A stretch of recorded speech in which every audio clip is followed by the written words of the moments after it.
ఇప్పుడు ప్రపంచ వ్యాప్తంగా భారతీయులు ప్రతి పండుగను మలబార్తో జరుపుకుంటారు. ఎందుకంటే మలబార్ అందిస్తుంది అద్భుతమైన అవకాశాన్ని. ఇది మీ పండుగలను మరింత ప్రత్యేకంగా చేస్తుంది. కాబట్టి ఇప్పుడు ఎక్కువ సేవింగ్, ఎక్కువ సంతోషాలు, ఎక్కువ సంబరాలు. ప్రతి పండుగకు Malabar gold and diamonds. Media మిత్రులందరికీ ముందుగా నా హృదయపూర్వకమైనటువంటి నమస్కారాలు.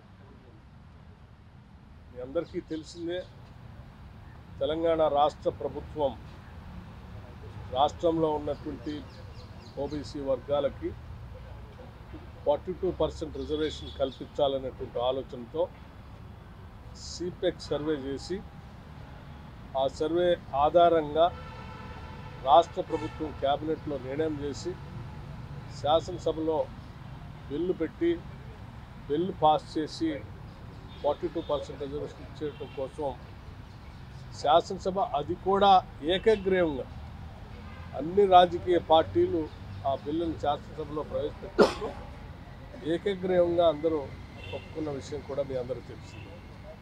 దాన్ని బేస్ చేసుకొని రాష్ట్ర ప్రభుత్వం జీవో ఇష్యూ చేసి స్థానిక సంస్థల ఎన్నికలకి పోతున్నటువంటి ఈ తరుణంలో సుప్రీంకోర్టులో ఒక కేసు దీనిపైన వేసినటువంటి దరిమిల ఈ సుప్రీంకోర్టులో రాష్ట్ర ప్రభుత్వం తరఫున వాదించి దీన్ని ముందుకు తీసుకొని పోవటం కోసం సీనియర్ అడ్వకేట్ అభిషేక్ సింఘ్వి గారిని, అట్లాగే ఇతర సీనియర్ అడ్వకేట్లు కూడా రాష్ట్ర ప్రభుత్వం వారందరినీ నియమించుకొని ఈరోజు సుప్రీంకోర్టులో వాదనలు వినిపించడం కోసం వెళ్తూ ఉన్నాం.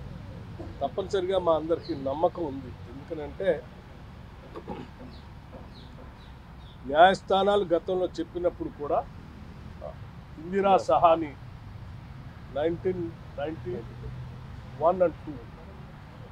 and 92లో ఎంపిరికల్ డాటా ఉంటే దాన్ని బేస్ చేసుకొని రిజర్వేషన్ చేసుకోవచ్చు అనేటువంటి ఆలోచన కూడా ఆ రోజు ఆ తీర్పులో మనం గమనిస్తాం. సో దాన్ని చాలా సంవత్సరాలు చాలా రాష్ట్రాల్లో బహుశా దాదాపు స్వాతంత్రం వచ్చిన తర్వాత ఇంతవరకు తెలంగాణ రాష్ట్రంలో చేసినట్టుగా సిపెక్ సర్వే ఎక్కడ చేయలేదు.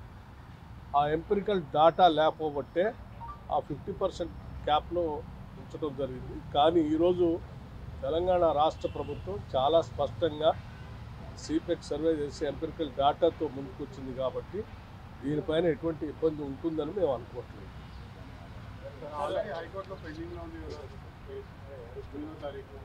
దానికి సంబంధించినటువంటి ఇది న్యాయస్థానాలకు సంబంధించిన అంశం.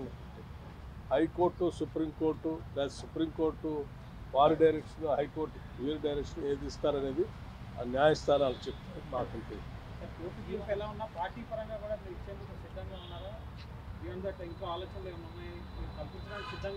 ఊహాజనితమైనటువంటి ప్రశ్న మీది.